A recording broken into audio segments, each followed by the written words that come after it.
quand Dieu veut nous faire grâce, c'est qu'il y a des choses difficiles qui vont arriver dans notre vie, il prend soin de nous avertir, pour qu'on ne soit pas surpris. C'est ça que Jésus disait, je vous ai dit ces choses à l'avance, dans Matthieu 24. Je vous ai dit ces choses à l'avance, gardez-vous d'être troublés. Pour nous éviter d'être troublés. En sachant ce qui va arriver, on ne sera pas troublé, on ne va pas céder à la panique, on sait que notre Dieu nous a avertis, il est au contrôle. Maintenant, c'est vrai que beaucoup de gens ont peur de ça, peur de ces choses. Mais en fait, on ne pourra pas y échapper en fait. Je vais essayer de rentrer direct, je vais essayer de faire un résumé bref. Je repars en arrière. La France est une nation que Dieu a choisie. Dieu a choisi la France pour qu'à travers la France, Dieu puisse propager l'évangile dans toute l'Europe et le monde. La France va passer des moments de gloire et de réveil qui va faire que, à travers la France, beaucoup de gens entendront parler de Jésus. Mais avant que Dieu amène la France à devenir cette gloire, la France va passer dans un temps de ténèbres où elle sera purifiée. Et cela par des Hébreux, pour la nettoyer dans son intérieur, pour que l'huile d'olive là, qui est concassée, l'huile d'olive concassée que la France possède dans elle sorte. D'abord, il faut la concasser. Donc, j'essaie de rentrer direct sur ce que le Seigneur m'a dit. Concernant la deuxième phase du message sur cette troisième guerre mondiale.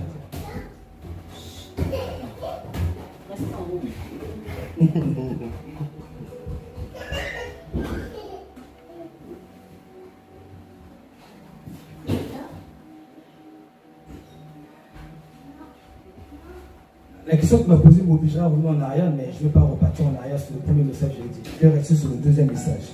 Alors, il y a quelque temps, le Seigneur me parle d'un point rouge. Un point rouge, que je vois le point rouge en vision. Ce point rouge commence à monter, prendre la taille. Je précise, un point rouge qui était sur une carte, posé sur une carte quelque part.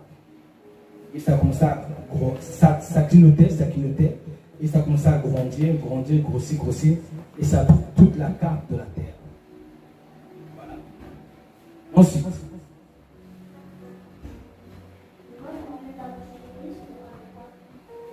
alors, le point rouge en question, le Seigneur me parle de ce point rouge pour me dire comment les choses vont se passer sur cette guerre qui arrive. Après, j'arriverai le pourquoi. Comment ça va se passer? Voici ce que le Seigneur dit. Je vais citer la nation. D'où ça va commencer? Le conflit va commencer. Le conflit va commencer sur des nations arabes qui sont vers Israël. C'est ça.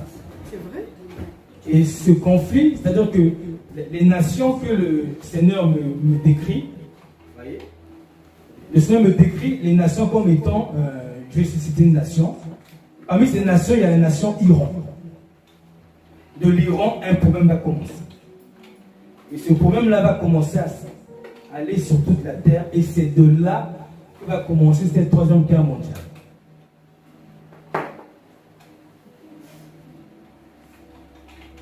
Ok? Maintenant, ces nations-là,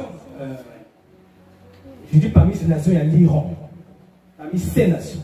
Parce que le Seigneur m'a présenté ces nations comme en utilisant le langage biblique en fait. C'est pas le langage biblique qui m'a dit ces nations.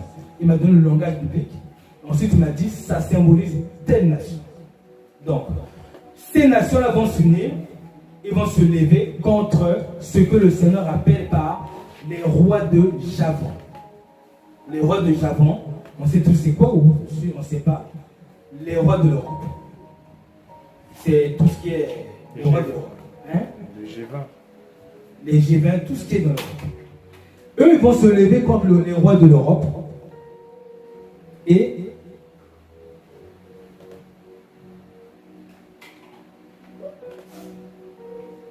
pour en arriver à la vision que le Seigneur m'a donnée, ils vont se lever contre les rois de l'Europe. Et moi, ce que le Seigneur m'a montré personnellement, c'était une bombe qui avait quitté un pays arabe. Je ne sais pas c'était lequel. Je sais que c'était lequel.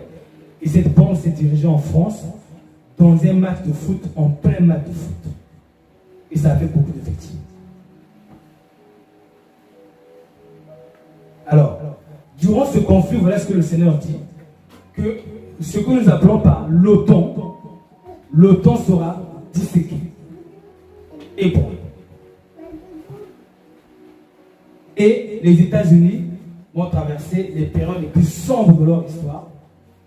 Et c'est à ce sujet que je conseille à quelqu'un qui est aux États-Unis, s'il écoute, je lui conseille de quitter les États-Unis dès que possible. Parce que les États-Unis, si les États-Unis survivent, ce sera seulement un petit nombre de personnes qui vont survivre.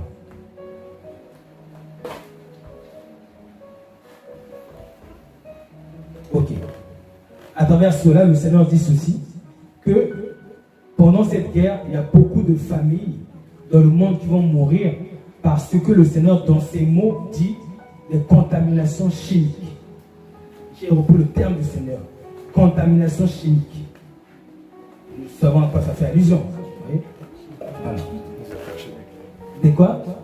Radioactivité. Oui, radioactivité. Tout ce qui est NRBC. Et les mots du Seigneur étaient: ils perdront leur souffle par des contaminations chimiques.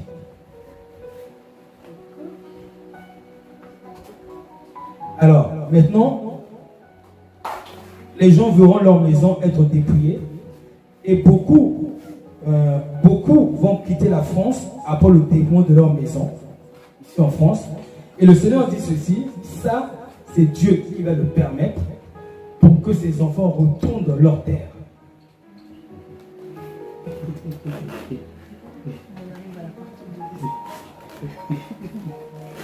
Alors,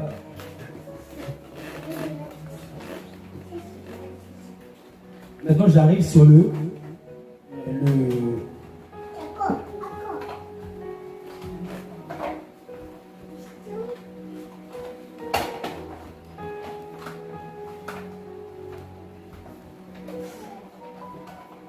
pourquoi. Le pourquoi, c'est ce que nous avons partagé la dernière fois ensemble ici. C'est que le Seigneur a un amour particulier pour chacune des âmes qu'il a créées. Il n'est pas de sa volonté qu'une âme qu'il a créée périsse dans une guerre ou quoi que ce soit. Maintenant, le seul problème, c'est que quoi? C'est que nous sommes nés dans le péché, notre nature pécheresse nous a donné d'avoir un mode de vie qui attire sur nous la colère. Dans le texte de Colossiens, on dit: c'est à cause de ces choses que la colère de Dieu vient sur les fils de la rébellion. Donc, le mode de vie du péché, de l'impudicité, du mensonge, c'était devenu maintenant notre nature. Maintenant, ce que le Seigneur a fait comprendre, c'est que Jésus était venu pour contenir cette colère-là de Dieu envers les hommes sur lui. Afin que ceux qui croiront en Jésus échappent à cette colère-là par leur foi en Jésus. Maintenant, ceux qui ont cru en Jésus, eux aussi devaient aller par leur communion avec Dieu, par leur consécration, sur la base du texte de 1 Jean 3, 22 qui dit que quoi que ce soit que vous demanderez à Dieu, vous le recevrez parce que vous faites ce qui lui est agréable et que vous gardez ses commandements. Donc, les hommes de Dieu, les serviteurs de Dieu, les chrétiens qui marchaient en communion avec Dieu, et avaient la mission d'aller dans la prière, chercher les autres personnes qui sont sous la colère de Dieu. Afin que eux aussi, à travers la prière des saints, échappent à cette colère de Dieu qui est sur l'humanité depuis la nature du péché. Le problème, c'est que les serviteurs de Dieu n'ont pas marché en communion avec Dieu. C'est-à-dire qu'ils ne se sont pas tenus dans une position à laquelle tout ce qu'ils demanderaient à Dieu, Dieu le ferait. Aussi, puisqu'ils n'ont pas pu demander à Dieu ou n'ont pas demandé correctement à Dieu que Dieu fasse grâce à la création, la grâce de Dieu qui est en nous ne s'est pas posée sur la création pour empêcher que cet événement-là arrive. Elle va arriver principalement parce que nous, les hommes de Dieu, nous n'avons pas marché avec Dieu correctement. On n'a pas marché en communion avec Dieu. On n'a pas pu aller gagner dans la prière les âmes qui sont perdues contre qui la colère de Dieu se trouve.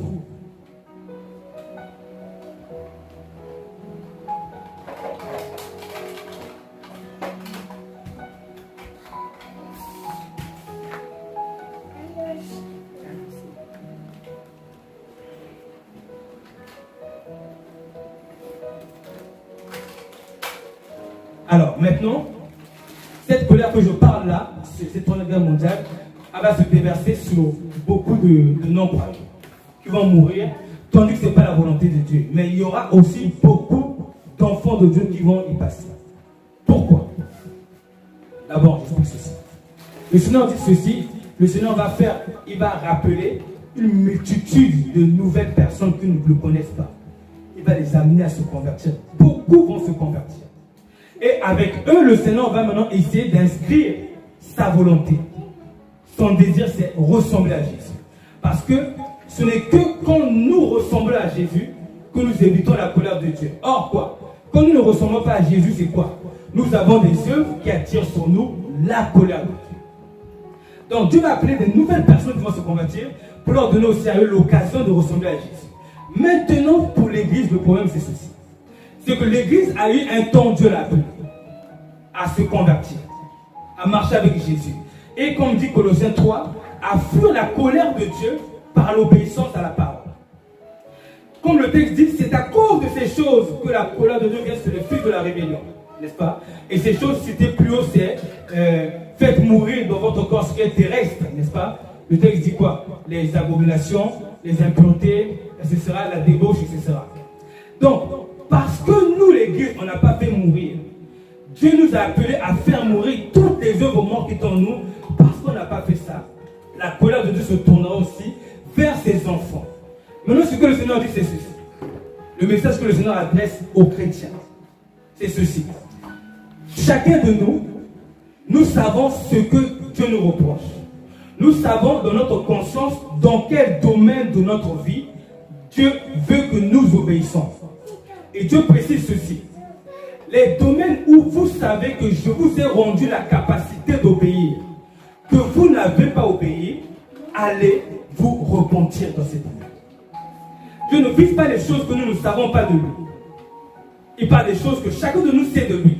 Mais on n'a pas voulu obéir, ayant aussi reçu la capacité d'obéir.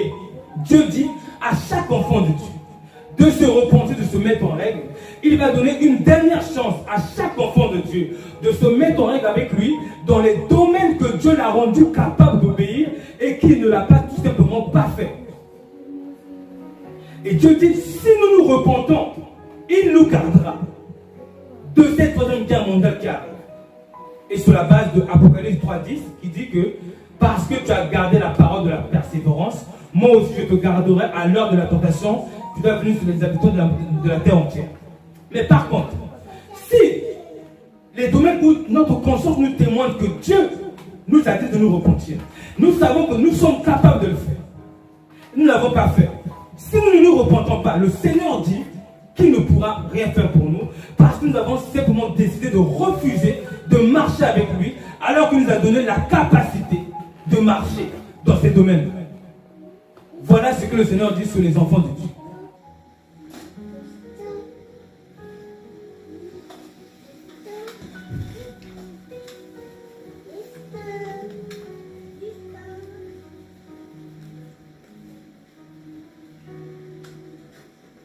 Alors,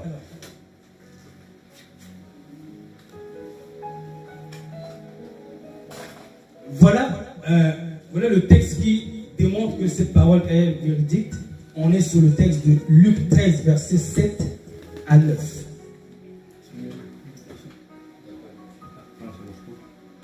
Luc 13, versets 7 à 9.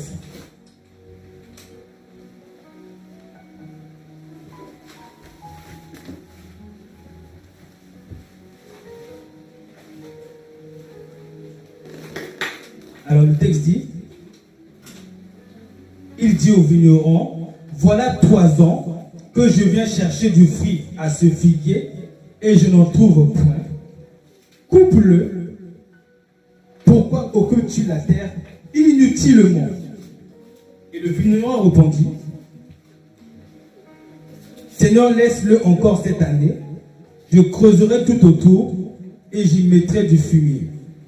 Peut-être à l'avenir portera-t-il du fruit, sinon tu le couperas. Je pense que le texte est clair, il n'y a pas même pas besoin d'argumenter. Donc, nous les enfants de Dieu, Dieu nous a appelés à marcher avec lui. Et parmi nous, il y en a beaucoup à qui Dieu a révélé par leur conscience, d'une manière ou d'une autre, de se mettre en règle avec lui dans certains domaines, et Dieu leur a donné la capacité de le faire, et eux ne l'ont pas fait. Et Dieu est en train de dire, voilà un certain temps que je vous ai donné cette capacité. Vous n'avez pas voulu, coupez-le, jetez-le. Et l'avocat du Seigneur est en train de nous dire aujourd'hui, c'est pourquoi le Seigneur dit aujourd'hui que je vais laisser une dernière chance à mes enfants, à qui j'ai révélé ma volonté et que j'ai donné la capacité de vivre ma volonté, ne l'ont pas fait, de se remettre en question. Dieu a dit ceci, les paroles de Dieu étaient ceci, les enfants de Dieu, allez chercher ma face de la prière pour que je vous révèle ces choses que je vous ai demandé de vous repentir et dont je vous ai donné la capacité que vous n'avez tout simplement pas fait. Cherchez ma face, je vous les révélerai, afin que vous vous repentiez et que par votre obéissance, je puisse vous sauver de ma colère qui arrive.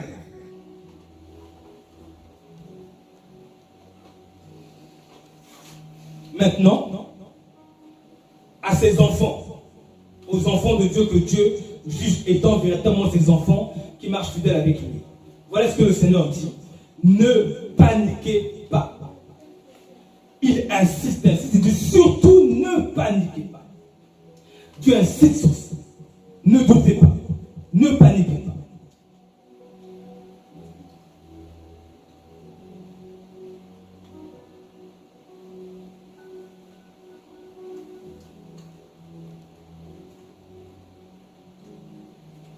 Restons dans la paix parce que la panique donne accès à Satan. Ne paniquons surtout pas. Dieu nous avertit à l'avance pour nous dire que ces choses vont arriver.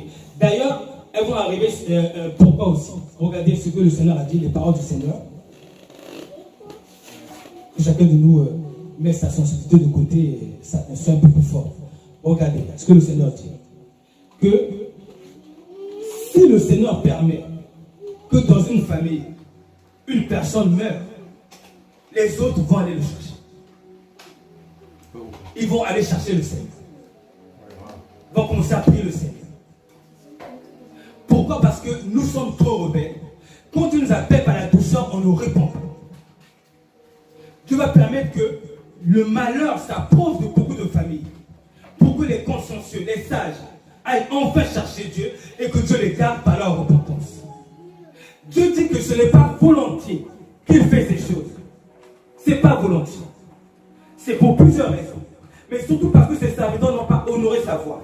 Et surtout parce que les païens n'ont pas laissé. C'est-à-dire que, notamment en France, le Seigneur dit ceci, que le Seigneur a laissé résonner la voix de l'évangélisation dans beaucoup de rues françaises. Mais le monde n'a pas voulu se laisser convaincre ou disposer son oreille. Mais quand ces choses vont arriver, le Seigneur dit ceci. Nous, ses enfants, ce sera le moment d'aller évangéliser. Pendant ces moments-là de guerre, évangéliser. Allons prêcher la parole parce que beaucoup d'âmes seront disposées. Beaucoup.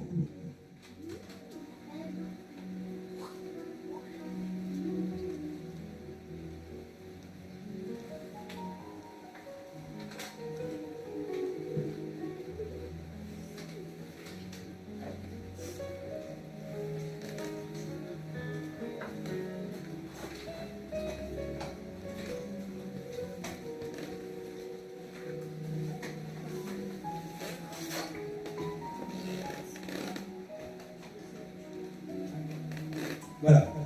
Le texte que le Seigneur a donné pour illustrer bien qu'on ne doit pas paniquer, c'est le texte de Ésaïe 30, verset 15.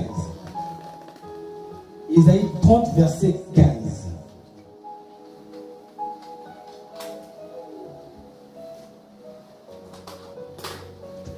C'est-à-dire que quand Dieu dit ne paniquez pas, ça veut dire que ces événements vont véritablement susciter la panique.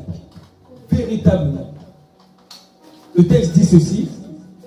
Car ainsi a parlé le Seigneur l'Éternel, le Saint d'Israël, c'est dans la tranquillité et le repos que sera votre salut. C'est dans le calme et la confiance que sera votre force. Dans la tranquillité. Ne paniquez pas. Maintenant, ce que le Seigneur me disait de dire pour encourager les enfants de Dieu, c'est que celle qui sait que Dieu lui demande de se soumettre à son mari, et que Dieu leur a donné les capacités, qu'elle le fasse. Ce que Dieu reproche aux enfants de Dieu, c'est que beaucoup de sœurs et bien finalement, certaines se sont soumises, mais comment dire ça, avec mépris, involontairement. Dieu demande à ce que chacun aille dans la prière rechercher un cœur volontaire pour se soumettre. Dieu demande que les hommes viennent honorer leurs femmes véritablement. Dieu demande que chacun de nous sait dans quel domaine de la parole Dieu lui a pointé le bout de doigt, qu'il aille ramener ça en prière et que Dieu lui accorde la grâce de se repentir. Dieu veut des enfants fidèles, dévoués à lui, qui recherchent véritablement sa volonté. Et le temps arrive où, parmi ces enfants, ceux qui n'ont pas vraiment été fidèles ou ceux qui ont joué avec le nom du Seigneur, Dieu nous donne une dernière chance et Dieu va appeler d'autres personnes qui vont eux aussi avoir leur chance de répondre à l'appel du Seigneur par l'obéissance. Car le texte de Jean 15 dit que si vous gardez mes commandements, vous demeurerez dans mon amour. Comme moi j'ai gardé le commandement du Père et je demeure dans son amour. Donc Dieu nous gardera dans son amour, c'est-à-dire là où rien ne pourra nous toucher, dans notre obéissance, par notre obéissance. Or, c'est justement l'obéissance que Dieu demande à ses enfants quand il dit « Allez chercher ma face pour que je vous révèle dans quel domaine de votre foi j'attends de vous l'obéissance. Et vous avez négligé d'obéir tandis que vous étiez capable de le faire. Allez me chercher pour que je vous le révèle, afin que par votre repentance, je vous garde. » Voilà le message que le Seigneur me dit de dire à l'Église. Cette troisième guerre mondiale qui arrive, elle va arriver subitement. Quand elle arrivera, on sera surpris. Et même les plus de la famille parmi nous risqueront de paniquer. Même les plus affaires. Voici pourquoi que chacun de nous aille chercher la face du Seigneur dans la prière. Pour que Dieu vienne lui confirmer ces choses. Pour que Dieu vienne lui révéler ces choses. Et pour que Dieu vienne le conforter, le fortifier pendant ces temps qui vont arriver, qui vont tous nous choquer. Le Seigneur me dit de prendre un verset, il m'avait dit de prendre un verset partagé, c'était 2 Corinthiens 13, verset 5 qui déclare ceci.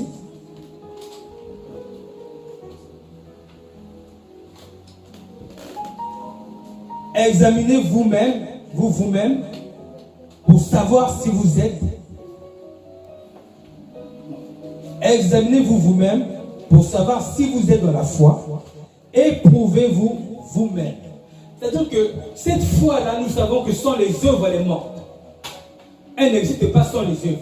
En d'autres termes, allons nous examiner pour vérifier si les œuvres de la foi sont bien réelles dans notre vie. Et si les œuvres que Dieu attend de nous, la manifestation, ne sont pas évidentes, allons nous examiner. Ne restons plus dans la distraction, allons nous examiner. Et ce que le Seigneur m'encourage à dire, c'est que celui parmi nous qui a cette vidéo, qui suit cette vidéo, qu'il partage cela avec ses frères et sœurs pour que chacun aille aussi s'éveiller, à se préparer dans la prière, à rechercher ses voies, ressonder ses voies et regarder dans quel domaine il ne se trouve pas en Christ afin qu'il se repente. Je m'arrête là pour le message. Ça s'arrête. Vidéo. Tu peux les poser.